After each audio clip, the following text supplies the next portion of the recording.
इसके पहले वाले वीडियो में हम लोग पढ़े थे स्वरों का वर्गीकरण। स्वरों के वर्गीकरण के बारे में हम लोग पढ़ चुके हैं।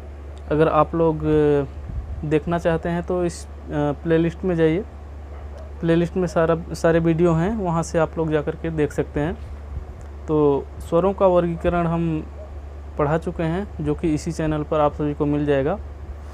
आज हम लोग देखने वाले हैं व्यंजन का वर्गीकरण। व्यंजन वर्णों के वर्गीकरण के बारे में देखने वाले हैं। व्यंजनों के वर्गीकरण के बारे में हम लोग देखेंगे।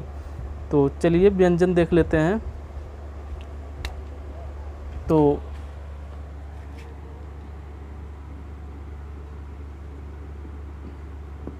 व्यंजन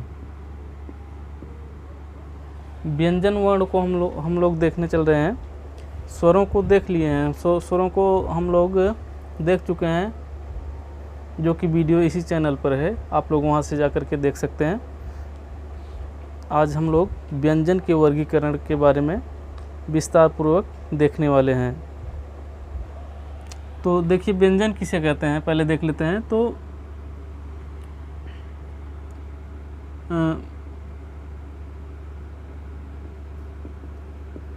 स्वरों की सहायता से बोले जाने वाले वर्ण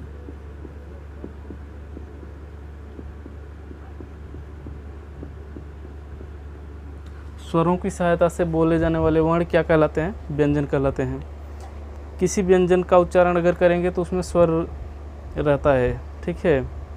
कोई भी व्यंजन वर्ण बिना स्वर के उच्चारित नहीं हो सकता है। तो व्यंजन वर्णों को बोलने के लिए, अर्थात व्यंजन वर्णों के उच्चारण में स्वरों की सहायता लेनी पड़ती है, ठीक है। कहने का मतलब व्यंजन वर्ण स्वरों की सहायता से ही उच्चारित होते हैं।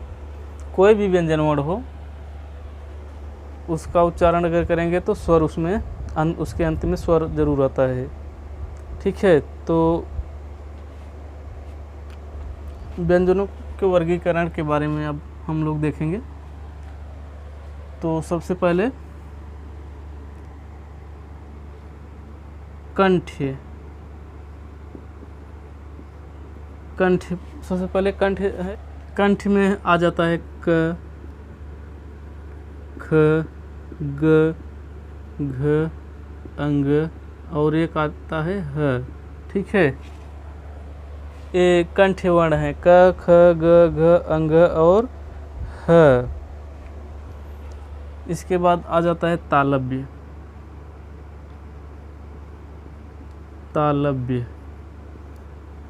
इसमें आ जाएगा च, छ, ज, झ, य और ये आ जाएगा और एक आ जाएगा स। ये भी दोनों क्या हैं?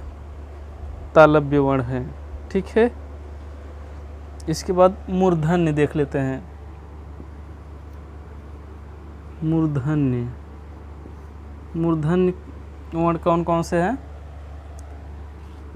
ट, ठ, ड, ढ, अड़, ये मूर्धन्य है। और दो वर्ण कौन से मूर्धन्य हैं?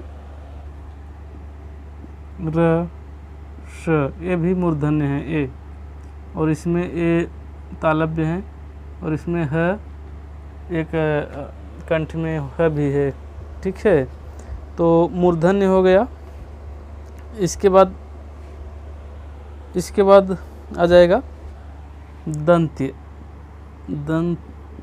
दंत्य में आ जाएंगे त, थ, द, ध, न और आ जाएगा त, थ, द, ध, न आ जाएगा और आ जाएगा ल, स। ये भी दंत्य हैं दोनों, ठीक है। ये भी क्या हैं? दोनों दंत्य हैं। इसके बाद ओष्ठ।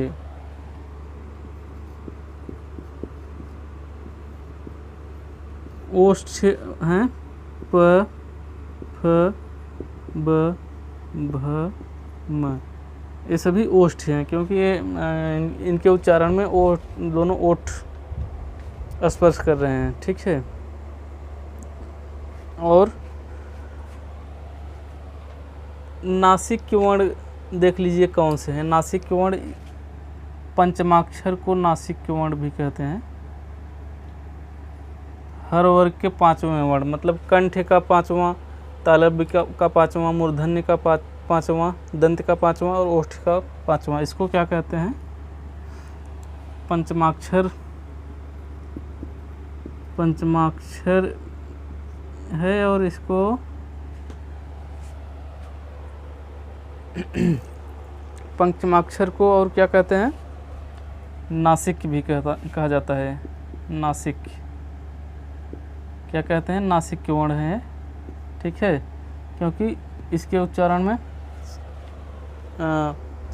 इसका उच्चारण करते समय हवा सिर्फ नाक से निकलती है, इसलिए इसको नासिक के वर्ण कहा जाता है। तो ये सब अभी हम लोग आगे देखेंगे, लेकिन एक बार परिचय सभी वर्णों से हो जाता है, इसके बाद ये सभी अभी आगे देखना है। ठीक है, तो जो ये पंचमाक्षर जो हैं, इसको कंठ नासिक इसको बोलेंगे अंग को। कंठ नासिक दोनों है, क्योंकि कंठ क ख ग घ कंठ है, और अंत में नासिक नाक से बोला जाता है, हवा नाक से निकलती है, इसलिए इसको नासिक भी कहते हैं। और इसको तालव्य नासिक बोलेंगे इया को।